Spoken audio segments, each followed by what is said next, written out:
Halo teman-teman semua, balik lagi ke podcast kita di mana kita mau wawancara pengusaha-pengusaha muda dari Bandung. Teman-teman yang punya usaha, bagus-bagus semuanya. Dan hari ini kita akan wawancara seorang anak muda yang punya usaha yang membantu banyak orang untuk akhirnya bisa belajar bahasa asing, yaitu bahasa Inggris. Beliau ini adalah founder dari Desa Inggris. Kita sambut dengan tepuk tangan yang meriah, Kang Ade Suyitno. Halo Kang, selamat datang di podcast kita. Sehat Kang? Alhamdulillah sehat. Aduh, kelihatannya ini adalah narasumber yang paling happy. Kenapa? Karena tempatnya deket banget sama tempat syuting podcast kita. Jadi tinggal ngesot ya Kang ya, nggak jauh kan ya? Iya betul. Dari kantor ke sini. Oke, teman-teman semua, kalau misalkan kita bicara bahasa Inggris, sebagian besar dari kita itu kalau misalkan pengen belajar bahasa, biasanya taunya kalau nggak les bahasa di tempat-tempat yang mungkin emang judulnya bahasa Inggris gitu ya, internasional. Atau pilihan lainnya ada beberapa di antaranya yang kemudian berangkat ke sebuah daerah di Jawa namanya Timur. Pare di Jawa Timur. Ini ada di Kota Bandung. Dan Desa Inggris ini sudah berjalan lama dan sudah banyak muridnya. Hari ini kita pengen ngobrol sama Kang Ade. Iya. Sejarahnya seperti apa? Asal mulanya gimana? Berdiri tahun berapa kalau boleh tahu, Kang? Efektifnya 2014 akhir. Kita akan cari tahu seluk-beluknya, tapi sebelumnya kita pengen tahu dulu. Kang Ade ini siapa, asalnya dari mana, mengenyam pendidikan di mana, masa kecilnya di mana? Pertanyaan pertama Kang Ade, lahir di mana? Orang Jawa Barat atau bukan sebetulnya Kang Ade? Iya, Jawa Barat dari Indramayu. Indramayu. Lahir di tahun berapa, Kang? 91.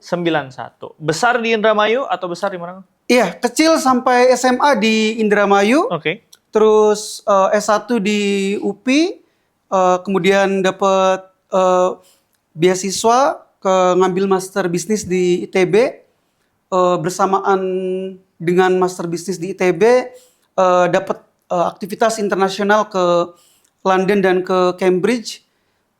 Dan seterusnya tinggal di Bandung. Sejak 2009 berarti. Oke, kita pengen tahu dulu Kang, seluk-beluk masa kecilnya Kang Ade. Kang Ade ini lahir tahun 91 tadi. Latar belakang keluarganya apa Kang kalau boleh tahu? Nah, ini menarik membahas tentang keluarga. Jadi bapak ibu saya tidak lulus SD. Pekerjaan buruh tani. Jadi kalau buruh tani itu petani tidak punya sawah. Jadi buruh gitu, bekerja di sawah orang seperti itu. Namun ada yang menarik, bapak saya tuh sering ngajak saya untuk dipaksa bersilaturahmi dengan paman atau saudara jauh yang memang sudah S1 kuliah seperti itu. Cukup sering diajak seperti itu. Nah, ada yang menarik juga. Jadi pas terkait pekerjaan sebagai buruh tani ini ya. Jadi saat saya S1 habis ada international conference dari Malaysia Singapura, hidup mah masih susah. Itu kan karena presentasi paper aja ke luar negeri. Habis dari Singapura, saya pulang, sawah tetangga panen, saya masih ikut merasakan. Tahun berapa ya? Berarti tahun 2011 saya masih merasakan aktivitas jadi buruh tani ke sawah, memanen sawah seperti itu. Okay. Nah, bapak saya selalu bilang, gimana memanen di sawah? Itu part yang paling berat, walaupun membahagiakan memanen sawah karena situasi panas, terus membuat gatal ya padi itu, sebadan-badan seperti itu. Di tengah obrolan itu bapak menyampaikan, gimana, capek nggak jadi buruh tani? Wah, capek banget pak, kata saya. Makanya kuliah yang benar, belajar yang benar, jadi orang yang hidup dengan benar, supaya kamu bisa naik tingkat kehidupannya. Ya udah tuh, habis itu beberapa hari kemudian ke Bandung, ya makin semangat lagi belajar. Seperti itu sih aktivitasnya. Jadi ya anak kampung pada umumnya, anak desa pada umumnya. Oke. Jadi kalau pas kecil pulang sekolah ke sawah, mandi di kali, dan ya pada umumnya ngebolang. Kayak film bolang seperti itu. Sekolah dulu dekat dari rumah atau enggak? Iya, Berarti setiap masih satu hari desa. di desa waktu itu orang tua jadi buruh tani, akang sekolah melihat orang tua setiap hari dan bersekolah setiap hari, tapi juga dikasih wejangan sama orang tua waktu itu untuk akhirnya sekolah harus tinggi kurang lebih gitu. Iya, betul. Kalau boleh tahu akang berapa bersaudara, Kang? 4 bersaudara. 4 bersaudara. Nomor 1, Nomor 1 laki-laki menjadi guru PNS. nomor 2, Nomor 2 menjadi guru juga di swasta. nomor 3 Kang Ade, nomor 4 Nomor 4 adik guru juga. Jadi guru juga. iya, ya bersyukurnya akhirnya pada S1 semua. Mostly pada jadi guru. Oke, Kang izin bertanya. Orang tua kan buruh tani. Iya, Tapi kenapa akhirnya orang tua punya cita-cita setinggi yang tadi, Kang? Karena nggak banyak kan akhirnya teman-teman yang ya dimotivasi oleh orang tuanya yang mungkin nggak sekolah untuk akhirnya ngelanjutin sekolah yang tinggi. Kenapa akhirnya orang tua mungkin dalam pandangan Kang Ade akhirnya memotivasi untuk akhirnya sekolah? iya, itu yang saya salut gitu, bahwa orang tua tuh hidupnya punya tujuan gitu. Tujuannya adalah anak-anak saya harus lebih baik hidupnya, dan beliau percaya bahwa kendaraannya adalah melalui pendidikan seperti itu. Oke. Jadi semua hal yang terkait pendidikan itu akan sangat diperhatikan. Pas kakak saya kuliah menjual sesuatu dari rumah, pas saya kuliah ke UPI yang masih terjangkau harus menjual motor. Jadi seperti itu. Jadi semua hal dilakukan supaya anaknya kuliah seperti itu. Oke. Yang pertama adalah guru, yang kedua guru, yang keempat guru. Yang ketiga itu tadinya hampir jadi guru atau gimana, Kang? Karena tadi cerita kalau kuliahnya di UPI kan ya? Iya, iya. Saya juga kuliahnya di UPI, itu pendidikan ekonomi. Oh, harusnya sebenarnya harusnya jadi guru menjadi juga. guru di SMK seperti itu. Harus menjadi guru di SMK. Terus saya mikir ada kesempatan nih untuk menjadi dosen dan dapat beasiswa. Akhirnya saya banyak melakukan aktivitas-aktivitas akademik seperti itu. Oke. Karena cita-citanya pengen jadi dosen. Oh, jadi Dan, kakak pertama iya. guru, kedua guru, ini pengen jadi dosen tadinya. Iya. Kayaknya endgame saya ntar pas umur 50 tahun jadi dosen juga deh.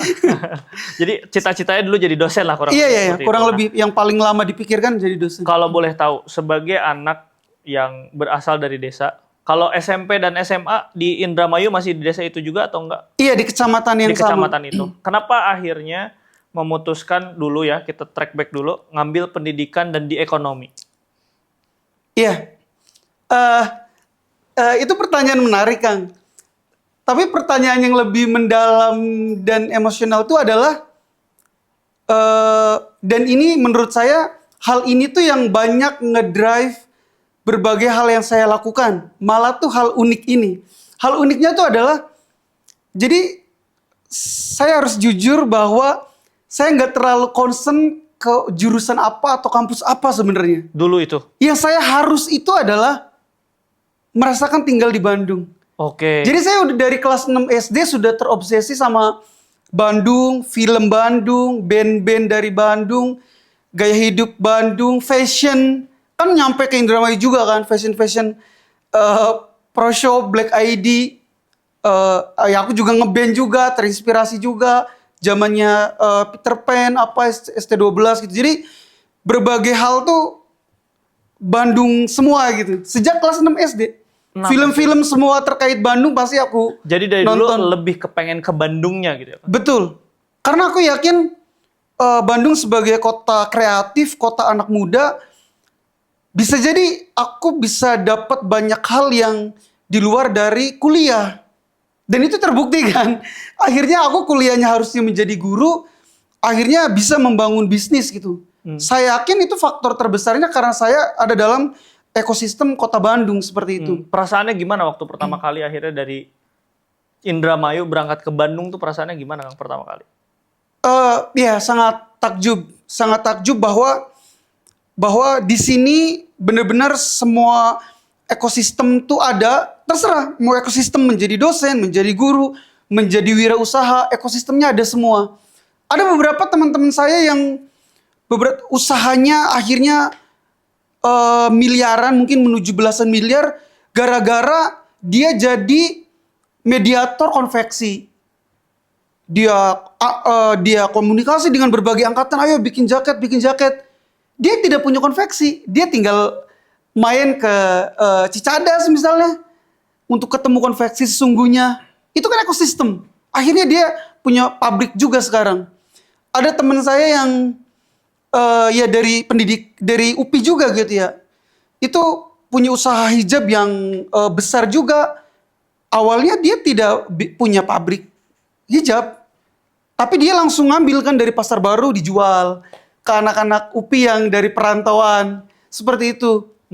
Ekosistem kayak gitu tuh yang aku lihat, wah, aku sampai bilang ke teman-teman, ke keponakan, ini kayaknya kalau ada anak muda di Bandung gitu yang sulit untuk berkarya atau sulit untuk berwirausaha, jika memang tujuannya berwirausaha, itu sangat disayangkan seperti itu.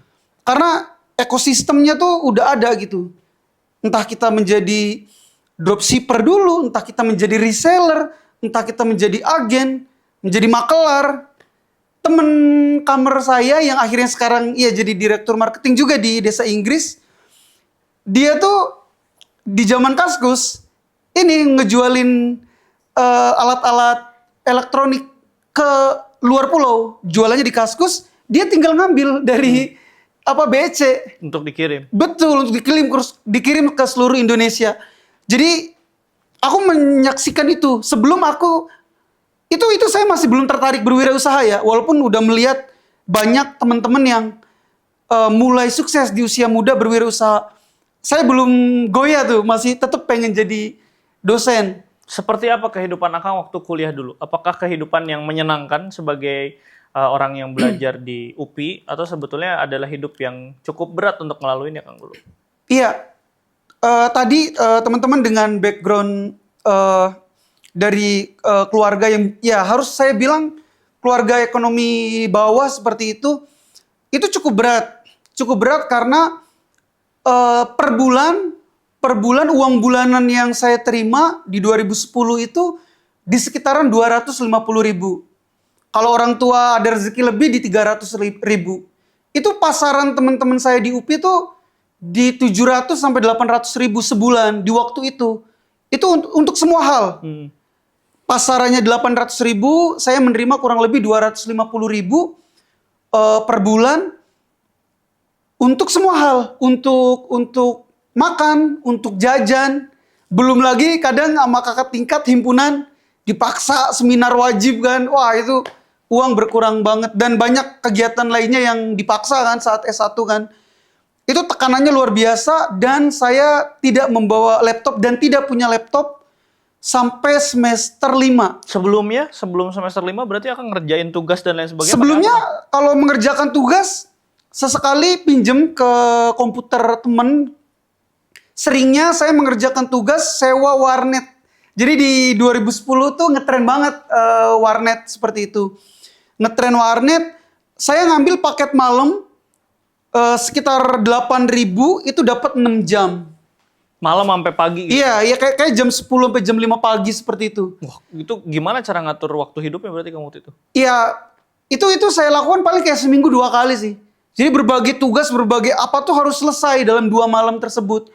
Yang paling sedih tuh kalau pas di malam-malam itu hujan petir, udah itu dramatis banget sih. Kadang sendirian sama operator warnetnya doang. Jadi kalau operator warnetnya belum tidur, iya Kang, gitu, ngetik lagi. Dia hanya senyum-senyum berdua doang sama operator warnet. Wah, hujan, geledek, itu sih ingatan yang paling terus membekas gitu. Namun ada hal unik. Saat saya sampai semester 5 tidak punya laptop ini, di semester 3, 4, 5 tersebut, saya menang beberapa lomba karya tulis nasional, hingga laptop pun saya beli sendiri dari hasil menang. Di semester 5, 6 menang itu? karya tulis itu. Waduh. Beli laptop di semester 5 akhir baru beli laptop, dan ya makin tenang gitu ya menuju skripsi dan lain sebagainya. Gimana perasaannya waktu itu beli laptop dengan hasil kerja keras? Ya Ya saya sangat bersyukur sih, sangat bersyukur. Jadi banyak hal menjadi lebih mudah kan. Bisa langsung dikerjakan. Betul, teman-teman bayangin sendiri aja gitu. Kuliah tidak punya laptop. Dan HP tidak secanggih itu ya. Internetnya apanya waktu itu tidak bisa kita mengerjakan sesuatu di HP gitu. Zaman dulu belum. Ngetik dan lain sebagainya harus di komputer. Itu sih menarik banget dan ya saya bener-bener nggak nyangka dan nggak kebayang sih sampai ada di posisi sekarang seperti itu. Kalau boleh tahu, dulu beres lulus IPK berapa Kang? IPK 3,6 S1. Mantap, tepuk tangan dulu dong, bagus ini 3,6. Pendidikan ekonomi. Pendidikan ekonomi. Tapi kan ini bisnisnya urusannya sama bahasa Inggris. Jadi dulu tuh udah sempet kebayang soal itu atau belum sebelumnya? Selama tadi tuh ngerjain banyak tugas, ngatur waktu hidup, terus kemudian lomba-lomba. Tujuannya masih dosen berarti? Sampai wisuda. Masih impiannya pengen menjadi dosen. Masih dosen. Pokoknya sampai fokusnya wisuda. Dosen. Jadi mengerjakan itu semua sampai wisuda, yang kebayang adalah lulus ini, cari kampus untuk berkarir, cari beasiswa S2 dan seterusnya mungkin akhirnya jadi dosen. Iya, karir petnya pengen jadi dosen seperti itu. Oke, yang jadi pertanyaan, ide dari mana ini akhirnya bisa bikin Desa Inggris? Apakah dari perjalanan mengejar menjadi dosen itu? Atau sebetulnya gimana Kang perjalanannya? Nah, kan alhamdulillah gitu S1 dijalankan dengan baik, lulus dengan baik juga gitu. Nah, setelah itu kan saya harus, karena cita-cita jadi dosen, saya harus S2. Supaya bisa S2 ada 2 jalan kan, pakai jalur keuangan orang tua atau beasiswa. Sudah pasti tidak mungkin untuk pakai pembiayaan orang tua seperti itu. Nah, jadi saya harus meraih beasiswa. Untuk meraih beasiswa, dari berbagai syarat yang saya tidak punya tuh hanya bahasa Inggris. Jadi ada yang unik teman-teman. Kalau motivator tuh berbicara, kalau kamu punya cita-cita, gambarnya taruh di kamar. Kalau saya bukan gambar kampusnya yang taruh di kamar. Checklist persyaratan. Ada di depan gitu. Di kamar, di dekat kaca. Itu yang saya ada gitu. Hingga dalam 6 bulan sebelum lulus, ya berpacunya ayo aku checklistin satu persatu, diselesaikan poin-poinnya untuk meraih beasiswa, hingga tinggal bahasa Inggris yang saya ya tidak bisa atau tidak bisa, skornya kurang bagus atau skornya gimana kamu waktu itu? Orang dari kampung, orang dari desa, sekolah dari desa. Desa saya tuh menuju Kabupaten Indramayu tuh 40 menit. Jadi udah mah kabupaten, saya jauh dari kabupaten. Karena kalau anak-anak kabupaten yang kuliahnya dekat kantor bupati, pasti bagus-bagus sekolahnya. Gurunya juga bagus. Saya sejauh itu dari pusat kabupaten. Bener-bener nggak bisa. Bahasa Inggris itu bener-bener nggak bisa gitu. Bener-bener nggak bisa. Terkait saya pernah konferensi ke luar negeri, ada caranya. Caranya gini, pas aku konferensi ke luar negeri, aku kan udah jago banget penelitian versi anak S1. Udah jago tuh untuk versi anak S1 mah udah oke lah. Saat aku membuat paper dan penelitiannya, aku udah nembak satu nama temen yang jago bahasa Inggris, speakingnya, yang jago berbicara bahasa Inggris. Bro, gabung jadi anggota saya gitu. Kita bikin paper, ntar kita keluar negeri bareng. Beneran lolos papernya gitu kan, dapat pendanaan dari kampus, dari fakultas, dari prodi, ke Malaysia Singapura untuk konferensi pertama kalinya. Tapi yang nanti ngomong dia. Yang sering ngomong dia.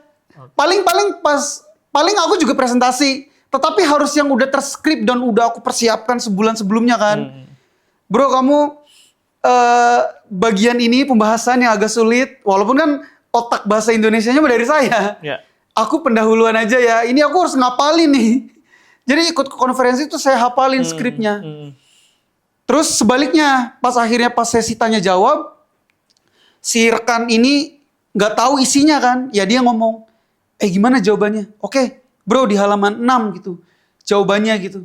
Jadi yang banyak ngomong ntar si temen. Jadi setidak bisa itu bahasa Inggrisnya, di tengah ketidakbisaan itu, saya sadar bahwa hambatan saya menuju beasiswa ini adalah Bahasa Inggris. bahasa Inggris.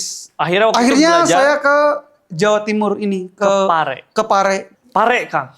Iya. Berarti berangkat ke Pare. ke Jawa Timur. Gimana waktu itu bisa tahu Pare? Karena kan sebetulnya kan les bahasa Inggris sebetulnya banyak di Bandung. Kenapa akhirnya memutuskan ke Pare, Kang?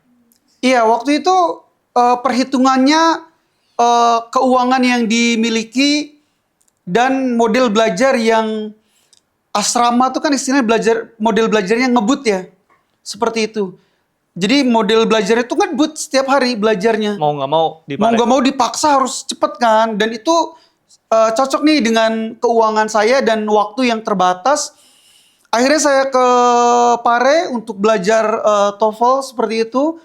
Kurang lebih sebulan setengah. Sebulan setengah menetap di sana berarti? Iya, menetap di Pare, kemudian balik, lanjut kursus lagi di Kota Bandung. Oke. Terus Tapi kursus yang TOEFL nggak juga asrama sama. ya? Nggak yang asrama. Iya, berarti. nggak yang asrama. Biasa, kursus Ya, biasa. kursus yang biasa. Terus kemudian ngambil tes TOEFL di Balai Bahasa ITB. Terus daftar beasiswa dan daftar master bisnis di ITB. Karena alhamdulillah skor TOEFL-nya dengan 2 kali tes, Masuk. nggak yang 1 kali tembak juga. 2 kali ikut tes, TOEFL-nya kena dan akhirnya ya bisa daftar master bisnis di ITB dan beasiswa LPDP seperti itu. Kalau Ya, boleh tahu, pertama kali akhirnya jadi kepikiran bikin desa Inggris itu gimana? iya. Jadi akhirnya kan saya berkesempatan untuk ke Pare belajar TOEFL sebulan setengah. Pulang kan, akhirnya pulang di kereta. Terus saya membayangkan semua hal yang terjadi di Jawa Timur tersebut. Ada sebuah desa dan kecamatan yang menurut aku di perbatasan ya, di perbatasan Kabupaten Kediri dan Jombang. Tapi ramenya itu mendekati Geger Kalong Upi gitu. Ini kan hal yang luar biasa gitu. Berarti kebayang gitu, beberapa desa di situ tuh tumbuh dengan sangat besar. Karena di 2013-2014 itu kurang lebih ada 7.000 orang yang beraktivitas di kampung Inggris Pare ini seperti itu. Betapa ekonomi mengalir deras gitu ke masyarakat. Masyarakat ada yang bikin usaha makanan ringan, sablon kaos, baju, souvenir, dan lain sebagainya. Berarti model usahanya keren gitu, seperti itu. Terus saya kepikiran, kok di 2014 nggak ada gitu di kota Bandung gitu.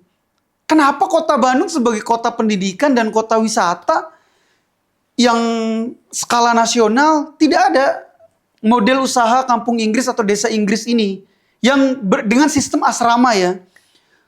Di situ coret-coretan udah terjadi seperti itu. Akhirnya saya singkat cerita masuk master bisnis di ITB. Terus di kuliah harus membuat ide bisnis. Di tengah-tengah kuliah berkesempatan ada pelatihan ke Inggris. Akhirnya saya pertama kalinya mengunjungi desa Inggris sesungguhnya di Cambridge. Ya, di UK seperti itu. Nah, ada yang menarik. Jadi di Cambridge ini, kenapa dia terjadi sebuah ekosistem desa Inggris? Jadi kalau di Cambridge itu kota pendidikan. Anak-anak muda Cambridge kuliah juga di Cambridge. Namun setelah lulus, mereka sebagian besar ke London untuk kerjanya. Gajinya sangat jauh. Waktu itu saya ingat naik kereta kurang lebih 50 menit. Dari London ke Cambridge seperti itu. Jadi banyak anak mudanya tuh pas kerja mah kerja aja ke London. Karena kota bisnis dan ibu kota kan seperti itu.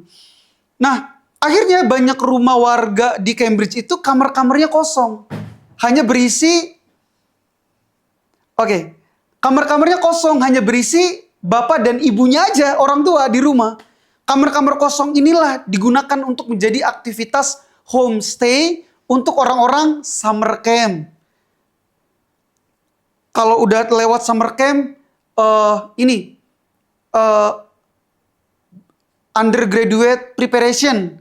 kan ngetren ya kalau anak-anak pejabat tuh sebelum kuliah ke Inggris, sebelum masuk S1 dia tuh 6 bulan Preparation dulu. preparation dulu. Itu di Cambridge, di homestay warga Cambridge-nya seperti itu. Terus ya, terus ada pelatihan bahasa Inggris untuk manajer-manajer. Tinggalnya pada di rumah warga juga seperti itu. Terus yang menarik tuh pas saya di Cambridge, saya masih ada video-videonya. Di sana juga ada pasar pagi gitu. Sama aja kayak di Pare. Bandung.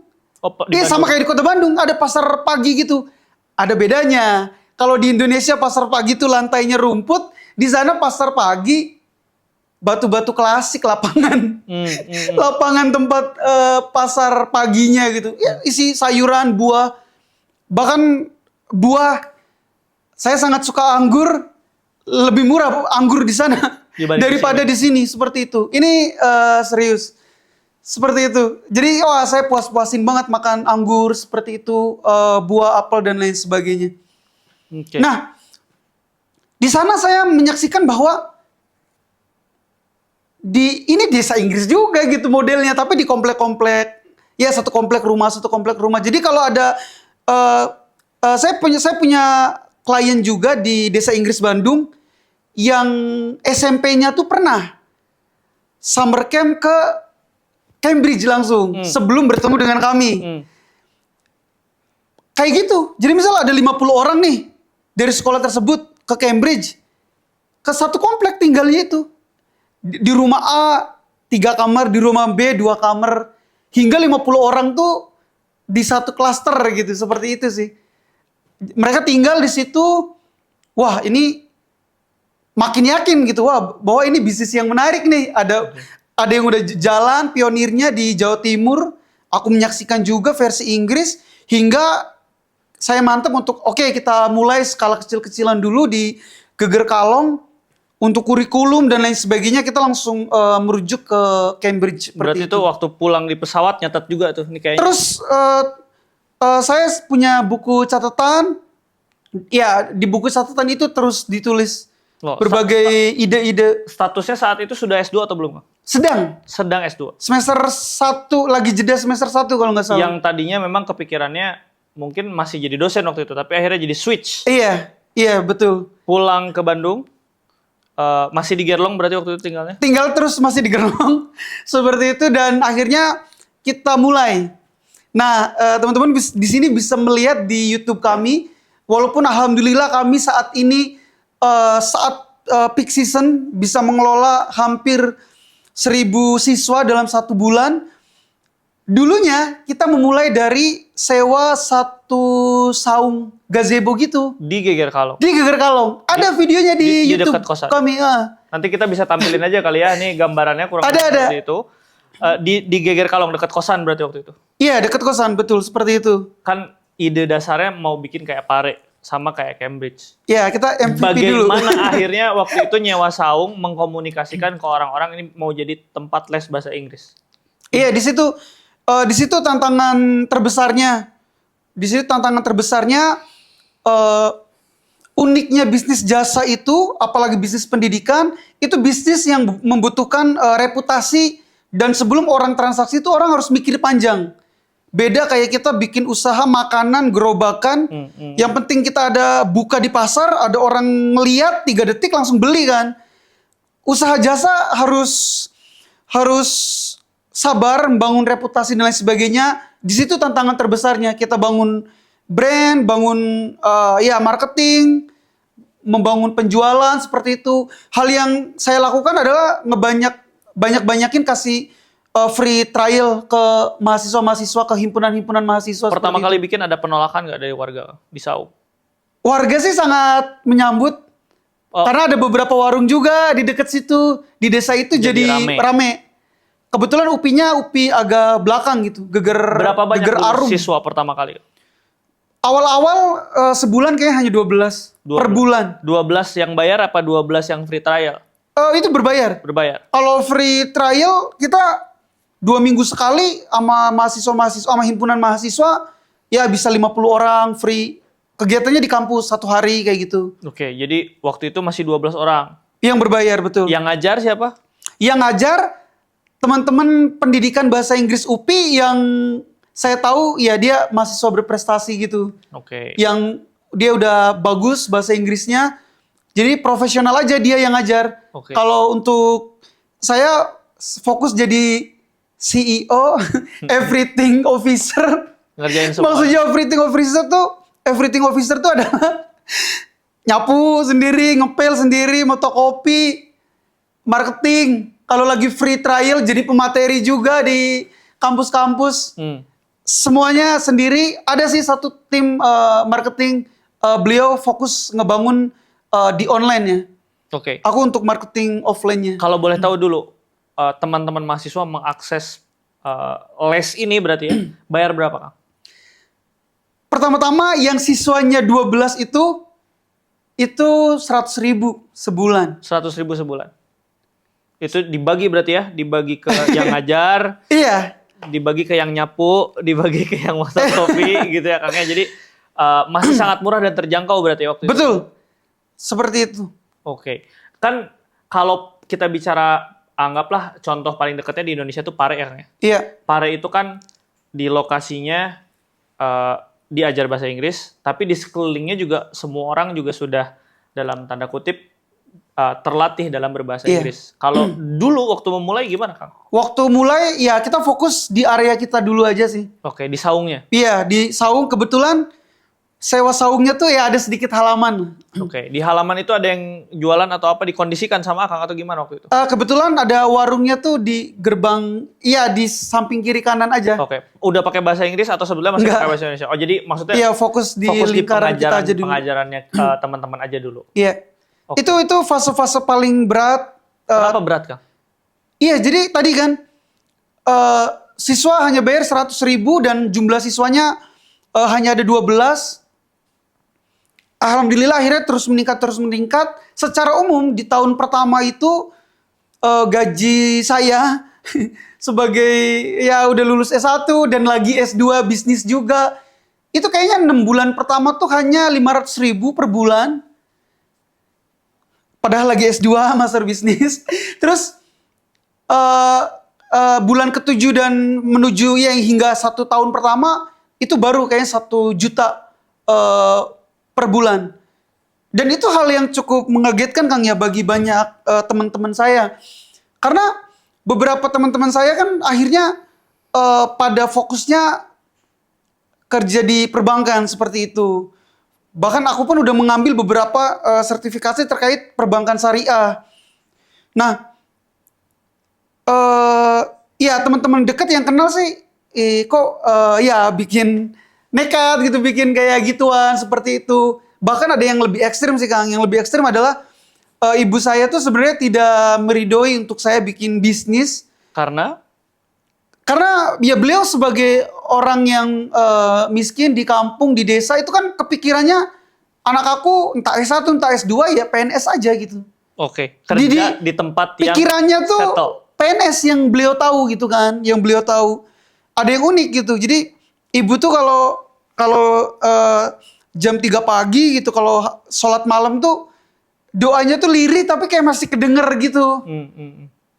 Jadi desa Inggrisnya udah 3 tahun tetap doanya semoga anak saya jadi PNS tahun ini. Desa Inggrisnya udah 3 tahun berjalan tapi memang masih belum besar ya. Oke.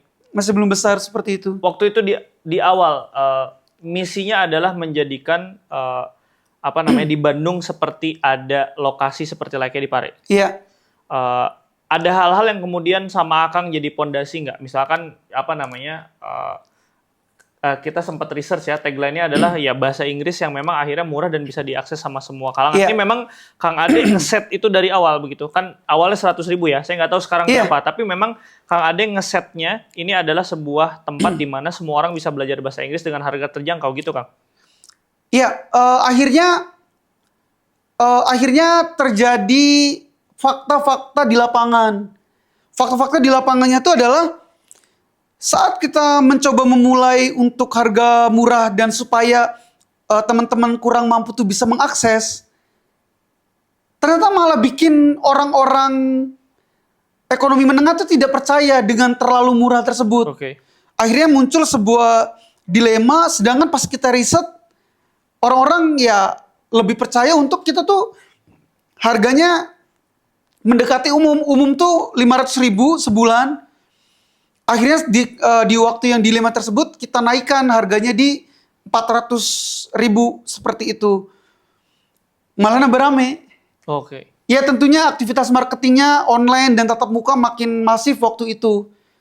Hingga akhirnya sekarang pun ya kita intinya memang harganya di bawah sedikit dari harga lembaga-lembaga internasional. Nah, bagaimana untuk ngejebatani idealisme saya dan tim untuk ngebuka akses sebesar-besarnya bagi teman-teman yang kurang mampu? Saya dan tim itu, Kang, setiap tahun kurang lebih memberikan 70 sampai 100 beasiswa bagi anak-anak muda miskin berprestasi. Itu setiap tahun. 2025 40 kuotanya tuh kami berikan ke Ikatan Alumni ITB Jawa Barat seperti itu. Seperti itu. Itu udah berjalan dan ini udah mau selesai. Tahun ini kita akan ngebuka lagi. Dan selain yang Ikatan Alumni ITB, kita ngebuka untuk umum juga. 60%-nya seperti itu. Ini sudah berjalan berapa lama? Program Efektif beasiswa ini? program beasiswa dari 2018. Mantap. Berarti udah banyak, tepuk tangan dulu teman-teman semua. Dan ya alhamdulillah cukup banyak yang keluar negeri. Yang paling berkesan yang paling berkesan 3 orang di 2025 ya. Itu ada Kevin, dia ke Monash University. Itu beasiswa IELTS dari kami. Terus ada salah satu dosen dari Unpas sekarang di Inggris. Dan ada juga Ilham, dia akhirnya bekerja di Kanada seperti itu. Itu dia program beasiswa gitu pas ke kami seperti itu. Mantap. Kang, izin. Iya. Kalau misalkan kita bicara les bahasa Inggris, hampir pasti kalau misalkan yang modelnya seperti Akang ini, orang teringatnya ke Pare pasti kan? Iya. Gimana cara Akang nge-branding ini sampai akhirnya bisa dikenal sekarang dan ya banyak yang akhirnya les di Akang? Iya, secara umum aktivitas yang kami lakukan sebagian besar itu aktivitas online gitu, melakukan branding dan marketing online seperti itu. Apa yang membedakan? Nah, apa yang membedakan? Kalau di kami setting dari awal harus anak-anak S1, sebagian besar dari UPI, Unpad, dan UIN. Ada juga dari kampus-kampus lainnya. Namun secara culture dan DNA, UPI dan Unpad banget seperti itu. Dari jurusan bahasa Inggris, pendidikan bahasa Inggris, atau sastra Inggris. Oke, jadi yang kompeten yang kemudian Betul. akhirnya ngajar. Dan kami dalam melakukan marketing dan lain sebagainya, kami tidak membawa-bawa kata Jawa Timur sama sekali. Malah ini khas Bandung. Jadi kalau ada konsumen nanya, ini cabang dari Jawa Timur? Bukan. Kita khas OP Unpad seperti itu. Dari Bandung? Itu dari 2014 kita selalu komitmen menyatakan seperti itu. Oke. Sampai dengan sekarang dari 2014 sudah berapa Kang alumninya berarti?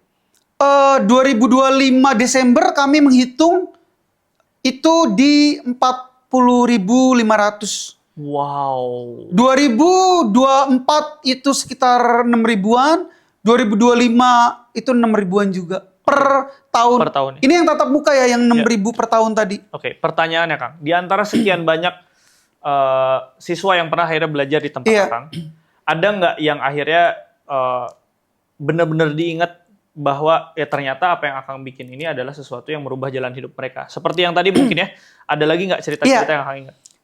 Yang paling berkesan bagi saya tuh saat 2 tahun pertama Desa Inggris, yang dimana teman-teman saya yang kuliah master bisnis tuh udah pada kerja di Garuda Indonesia, di asuransi internasional di Jakarta, lulusan master bisnis dengan gaji 15 sampai 20 juta.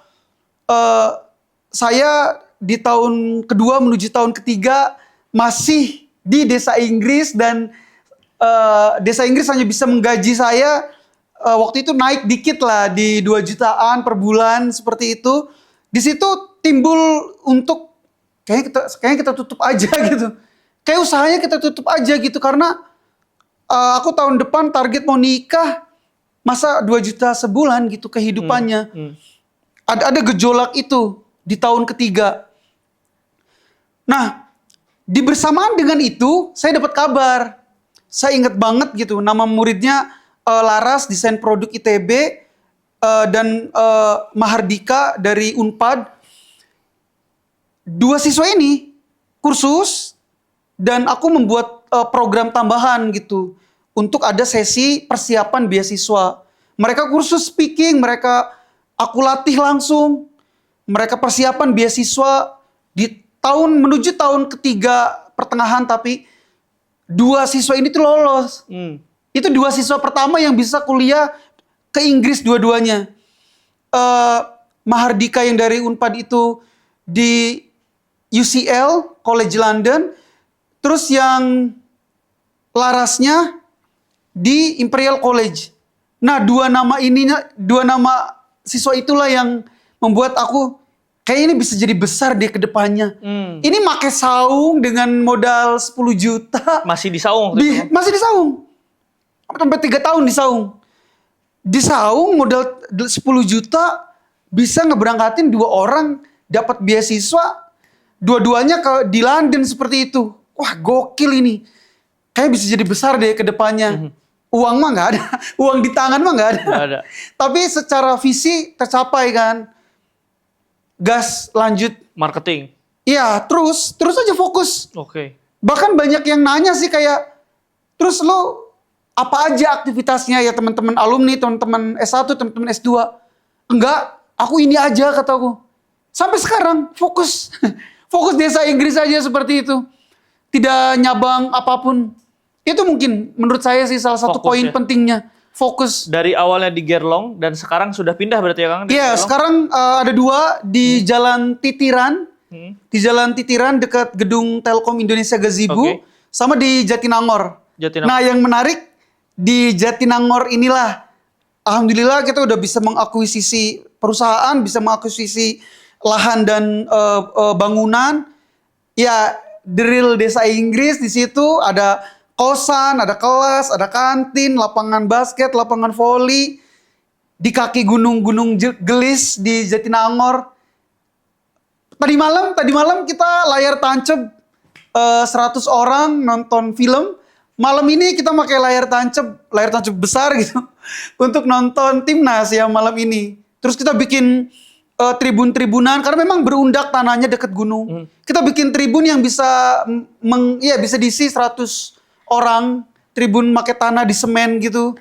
Udah di depannya kita di lapangan kita pasang layar tancap. Dulu nggak kebayang sih dari saung ke akhirnya punya area sendiri, tidak terbayang sama sekali. Nah Kang, Jatinangor itu sendiri sebetulnya luasnya berapa Kang? Iya, di Jatinangor tuh hampir 3.000 meter seperti itu. Dan ya yang terbangun juga masih kayak 30%. 30%. Sisanya lapangan. Dan ini akan jadi sebuah area yang nantinya akan benar-benar the real kampung Inggris. Betul. Dari awal di Saung sampai sekarang bisa punya lahan 3.000 meter berarti di Jatinangor. Kebayang nggak Kang dulu akhirnya bisa punya lahan seluas itu? Iya, jujur aja pas masih merintis di Geger Kalong dengan siswa hanya 12 siswa per bulan, harganya murah. Tentu tidak pernah terbayang sampai sekali untuk terus berkembang sampai titik ini seperti itu. Itu nggak kebayang sama sekali dan yang dilakukan hanya fokus dan saya mikirnya seperti ini. Saya mikirnya adalah saya tuh ingin banget banyak anak muda itu bisa kuliah ke luar negeri. Bisa bekerja ke luar negeri karena tadi pas S1 saya berkesempatan ke beberapa negara seperti itu. Pas S2 juga akhirnya saya ya tadi bisa ke Inggris, bisa ke Ethiopia seperti itu. Perjalanan melihat Asia Tenggara, ke Inggris, ke Afrika seperti itu. Saya ngeliat banyak banget potensi yang sebenarnya anak-anak Indonesia tuh bisa kuliah di situ, dan setelah kuliah ke luar negeri, aku yakin banyak kehidupan mereka berubah. Terus akhirnya aku melihat banyak orang-orang bisa bekerja di Australia dan lain sebagainya. Dan alhamdulillah akhirnya tercapai kan. Sekarang makin banyak banget siswa kami, ada belasan tiap tahun lolos WHV yang kerja ke Australia seperti itu. Aku ngelihat sendiri slip gaji mereka, memang kerjanya di factory seperti itu, Tapi gajinya gede. tapi 65 juta sebulan. Kan gajinya per minggu. Aku ngeliat slipnya sendiri, nih Kang, slipnya ya 15 sampai 16 jutaan seminggu. Dan aku sangat yakin dia yang dari kampung tersebut hidupnya pasti berubah saat dia pulang ke kampung gitu. Membawa mindset Australia, membawa tabungan mungkin bisa nyampe 1 miliar kalau dia WHV 3 tahun seperti itu. Aku yakin pasti banyak kehidupan dia yang berubah. Apa yang terjadi di 2025 itu tuh, aku udah membayangkan dan udah bertujuan dari ya 2014. Dan itu yang terus aku pegang dari kecil itu. Jadi tujuan sih. Tujuan. Yang aku pegang tuh tujuan dan visi seperti itu. Oke. Hal apa yang memang sama Kang Ade dibiasakan untuk akhirnya bisa menerjemahkan si tujuan sama visi itu? Kan tujuan udah ada nih, aku pengen kampung Inggris, desa Inggris kayak gimana? Iya. Itu satu. Nah, tapi kan ke bawahnya pasti ada yang dibiasakan tuh. Apakah memang pelayanan yang paling utama? Apakah memang tadi ya kualitas paling utama? Di Kang Ade gimana? Baik. Saat ada pertemuan bulanan, tahunan, saat ada onboarding karyawan baru, saya selalu membukanya adalah inti dari hidup, inti dari bekerja adalah pertukaran manfaat, saling bermanfaat. Itu poin yang saya buka dan selalu saya ulang-ulang, dan saya mewajibkan seluruh pihak untuk memegang ini. Kita harus memberikan manfaat ke siswa. Siswa membayar untuk jasa kita. Kita wirausaha memberikan gaji kepada karyawan. Karyawan harus bisa bekerja sebaik mungkin ke kita. Kita harus, saat kita deal kontrak, deal bekerja sama, deal terjadi pembelian transaksi, disitulah kita harus udah mulai sebelum itu bahkan hingga ya intinya dari situ kita harus sudah mulai saling menebar manfaat seperti itu, saling memberikan manfaat satu sama lain. Nah, kalau hanya satu kalimat ya ruh itu yang membawai semuanya. Hingga setelah itu kan kita harus menerjemahkan kepada value. Habis itu ya kita ngebuat value. Nah, dari value ini turun menjadi proses, KPI untuk poin-poin evaluasi dan lain sebagainya seperti itu. Betul, tadi ada sedikit yang disebutkan bahwa kunci terbesarnya di desa Inggris yang paling membedakan itu pertama human development. Jadi kita concern banget ke orang. Kebayang ya, jadi kan bedanya kita dengan lembaga kursus lain adalah dari strata pendidikan, dari background kampusnya aja kita udah menjaga. UPI dan Unpad itu kan bahasa Inggrisnya salah satu yang terbaik se-Indonesia. Habis mereka kita saring masuk, itu mau dari kampus manapun, mau UI, mau Unpad, UPI, itu kita training dulu. Karena ada value-value yang khas banget yang ada di kita, adaptasi-adaptasi yang harus mereka lakukan. Mereka tidak langsung ngajar selama 2 bulan sampai 3 bulan pertama.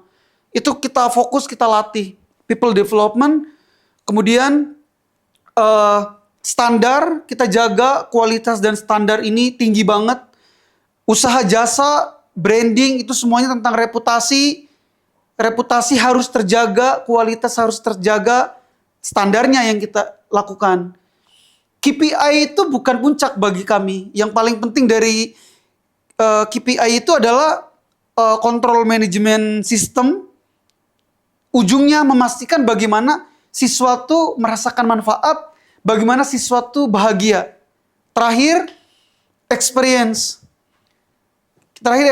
Kayak yang tadi saya ceritakan di 10 menit pertama, tadi malam kita ngeliwet bareng di lapangan, 110 orang, dengan tim kami berarti sekitar 125 orang. Kita di lapangan ngeliwet, ada layar tancap besar seperti itu. Habis itu kita nonton layar tancap film-film internasional.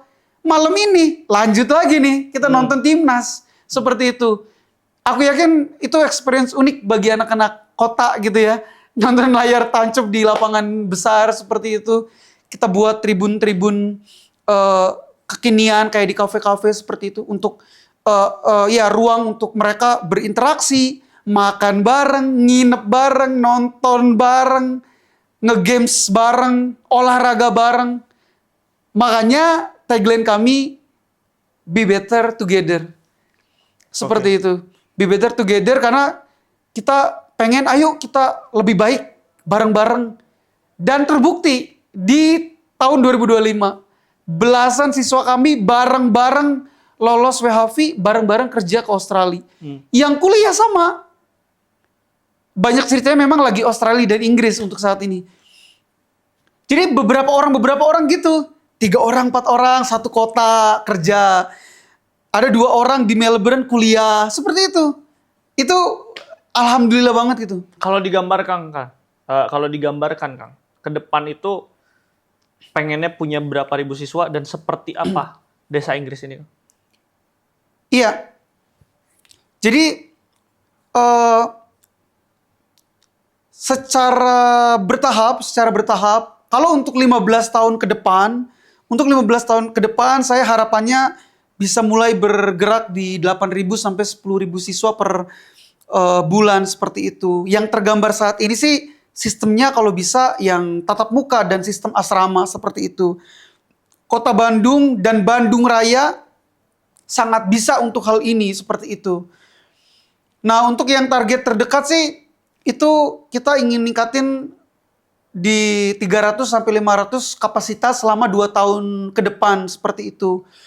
Oleh karena itu kita juga lagi terus nyari nih bapak-bapak, ibu-ibu yang punya kosan minimal 40 kamar. Kita ya standarnya minimal 40 kamar itu kita bisa eksekusi menjadi sebuah cabang seperti itu. Kita bisa bekerja sama untuk ya aktivitas desa Inggris ini. Di saat ini sih kita fokus di Bandung Raya dulu. Bandung Raya, khususnya Jatinangor ya Kang ya? Nggak apa-apa Bandung Raya, it's okay. Selama itu di Bandung Raya, it's okay? Iya, kita fokus di Bandung Raya dulu aja. Kita tuh pengen, karena kita tuh pengen udah aja di Bandung Raya aja dulu. Entah 2.000, entah 3.000 di Bandung Raya aja dulu. Nggak usah dulu nasional dan lain sebagainya. Kenapa? Karena tadi kan logikanya kan. Di kecamatan kecil Pare, perbatasan kota itu tuh sangat jauh dari kota Kediri, bisa mendatangkan sekarang bisa mendatangkan 15.000 orang datang di sebuah kecamatan. Bandung sangat bisa untuk angka-angka tersebut. Apalagi kampusnya banyak. Apalagi banyak kampus, kota pendidikan, kota wisata seperti itu. Jadi menurut saya harus Bandung Raya dulu ke angka 3.000 siswa per bulan seperti itu. Oke. Ya. Kang Ade, ini kan sebetulnya ada hal yang menarik ya. Kakak yang pertama itu jadi guru. Iya. Kakak yang kedua jadi guru. Ya. Adik juga jadi guru. Tapi sejatinya yang nomor 3 ini juga sebetulnya jadi guru. Cuman rezekinya Kepala sekolah. Skalanya lebih besar. Iya, Jadi iya. kayak kepala sekolah betul. Iya, kan? jadi kepala sekolah. Skalanya lebih besar. Kalau dalam perspektif Akang, sebetulnya ini takdirnya Akang kenapa jadi seperti ini, Kang? Apakah ini adalah karena hasil buah kerja keras Akang? Apakah ini adalah doa orang tua? Apakah ada sesuatu yang menurut Akang kayaknya ya ini adalah sesuatu yang nggak saya duga tapi pasti ini ada maknanya. Ini sebetulnya menurut Akang ini arahnya kemana, Kang? Baik. Yang pertama, alhamdulillah ini rezeki yang luar biasa dari Allah karena tadi ya kalau make ya aku lulusan Master Business Administrasi, kalau make logika bisnis orang yang tidak membawa uang ke kota besar, terus orang tua juga ekonomi bawah, tidak lulus SD, berarti kan dari track record, background dan resources atau support kan tidak bisa gitu kan dari keluarga terkait modal bisnis dan lain sebagainya gitu. Itu banyak hal yang tidak terduga dan saya yakin ini rezeki luar biasa gitu dari Allah. Itu yang pertama. Kalau secara ikhtiar duniawinya, kayaknya aku terlatih untuk peka gitu tentang isu-isu sosial. Jadi kayaknya yang membuat saya bertahan dengan visi, dengan ya berjuang di tengah kesusahan finansial, itu karena saya aktif dalam organisasi-organisasi saat di S1. Di situ kan selalu terpapar dengan permasalahan ekonomi, permasalahan sosial. Dan sekarang pun saya kan kalau ngambil titik kan adalah memanage permasalahan kegalauan anak muda kan. Anak muda yang sekarang tuh lagi galau gitu kan. Kerja di Indonesia. Aku lulusan terbaik, kerja di Indonesia, gaji UMR misal. Ternyata ya di Australia bisa gaji 65 juta, sedangkan biaya hidup hanya 20 juta seperti itu. Dia bisa nge-save 45 juta per bulan. Oke lah di sana mungkin kerjanya di pabrik seperti itu. Nah, aku tuh sangat ngebedah isu-isu itu dan aku ngelihat seperti ini. Aku ngelihat bahwa ya mungkin Akang juga tahu gitu. Ternyata data PISA tingkat pendidikan di Indonesia itu saat dinilai ada 70 negara, Indonesia urutan 61 gitu. Jadi ya 10 besar terendah seperti itu. PISA kan melatih logik, matematik, kemampuan berbahasa juga di situ. Serendah itu gitu kemampuan Indonesia. Kita kaitin lagi lapangan kerja yang makin terbatas di Indonesia. Kenapa nggak pada kerja ke luar negeri aja seperti itu? Dikaitkan lagi, aku melihat banyak mahasiswa berprestasi di ITB, Unpad, UPI, Unpas, Polban. Tidak bisa kuliah ke luar negeri. Orangnya pinter, bisa penelitian, IPK bagus. Saya banyak menyaksikan terutama yang aku banyak temannya ITB, Unpad. Pada nggak bisa kuliah ke luar negeri. Masalah dia padahal tinggal satu. Tidak punya skor bahasa Inggris. Isu itu yang terus ada di kepala saya sih hingga akhirnya terus bertahan. Memang akhirnya ya isu-isu seperti itu yang ada di kepala saya untuk terus bertahan bahwa ini tidak hanya tentang uang. Yang menariknya ada satu prinsip lanjutan. Saya yakin banget kalau saya bisa bermanfaat ke banyak orang, uang udah otomatis. Uang udah akan otomatis mengalir seperti itu. Oke. Itu seperti itu. Poin. Kalau misalkan ada orang-orang di luar sana yang juga pengen berbisnis seperti Akang, Akang punya tips nggak? Iya, bagi anak-anak muda yang lagi berjuang dalam kegalauan, yang lagi berjuang memulai usaha, saya selalu menitipkan 3 hal ini di tengah perjuangan kalian, entah mencari kerja, atau mau lanjut kuliah, atau pengen membangun bisnis. 3 hal, di masa kegalauan itu tuh kita ngerasa pusing banget gitu. Maka yang harus kita lakukan adalah banyakin gerak, banyakin berkarya. Pokoknya pegang 3 hal ini, kalian tidak akan kelaparan. Pertama, teruslah bergerak dan berkarya. Ada lanjutannya. Keterampilan dan karya kamu, lanjutan kedua, harus bermanfaat bagi orang. Jadi kita tuh harus membiasakan saat kita punya keterampilan sesuatu, saat kita punya karya sesuatu, kita berbagi dengan orang, kita uji cobakan dengan orang. Karena tadi, kalau kita punya karya bermanfaat atau punya keterampilan bermanfaat bagi banyak orang, saya yakin tidak akan kelaparan dan kita akan punya pendapatan dan pemasukan. Seperti itu. Yang ketiganya, kita harus terus beradaptasi dan terus belajar dengan hal-hal baru. 3 kunci ini aja menurut saya cukup untuk mengantarkan teman-teman untuk bisa sukses dalam bekerja, dalam berbisnis seperti itu. Pokoknya jangan pernah sekali kalian kepikiran untuk merugikan orang lain, menipu orang lain. Kalau kita melakukan kesalahan dalam proses, ya wajar. Kalau kita salah, minta maaf. Dan balik lagi ke prinsip utama bahwa hidup kita tuh harus terus berbagi manfaat. salah, minta maaf, langsung perbaiki hingga terjadi terus sharing benefit seperti itu. Terjadi saling bermanfaat. Ya, seperti itu. Kelihatannya saya nggak perlu nanya closing statement kalau udah kayak begitu ya statementnya barusan. Luar biasa, tepuk tangan dulu. Oke teman-teman semua. Kang Ade hatur nuhun sudah mau berbagi bersama dengan kita di sini. Kita sama-sama doain usahanya makin lancar, makin besar. Amin. Dan tentunya buat teman-teman semua, ini saya tersentuh banget dari statement Kang Ade terakhir. Teman-teman perlu pastikan bahwa usahanya itu haruslah sesuatu yang bisa punya manfaat. Jadi yang namanya usaha itu pasti dasarnya bisa jadi ada idealisme di sana. Iya. Tapi teman-teman perlu pikirkan bahwa karena ada idealisme di sana, pasti ada passion juga di sana. Nah, dari pondasi inilah ya teman-teman harus bikin usaha yang akhirnya punya impact. Minimal impact buat diri sendiri jadi lebih baik, buat orang-orang yang ada Orang di sekitar kita. yang akhirnya kerja bareng ataupun orang-orang yang ada di sekeliling kita. Nah, Kang Ade ini adalah contoh yang sudah bikin impact-nya jauh lebih meluas. Kenapa? Karena Kang Ade sudah akhirnya bisa membuat orang yang tadinya tidak bisa belajar bahasa Inggris jadi bisa belajar bahasa Inggris lebih mudah dan bahkan sudah membeasiswain banyak orang. Kita tepuk tangan sekali lagi yang meriah buat Kang Ade. Hatur nuhun Kang Ade. Itu aja teman-teman semua pertemuan kita hari ini bersama Kang Ade Suyitno dari Desa Inggris. Langsung dibuka aja Instagramnya apa Kang? Di Instagram Kampung Inggris Bandung yang logo warna Tosca. Logo warna Tosca. Dan buat teman-teman yang pengen belajar dan pengen tahu seperti apa, datang ke Jalan Titiran dekat Telkom ya Kang ya? Iya, Satu Gazebo lagi adalah datang di ke Jatinangor. Jatinangor. Silahkan teman-teman search, datang dan belajar bahasa Inggris bareng-bareng sama Kang Ade dan Kampung Inggris atau Desa Inggris?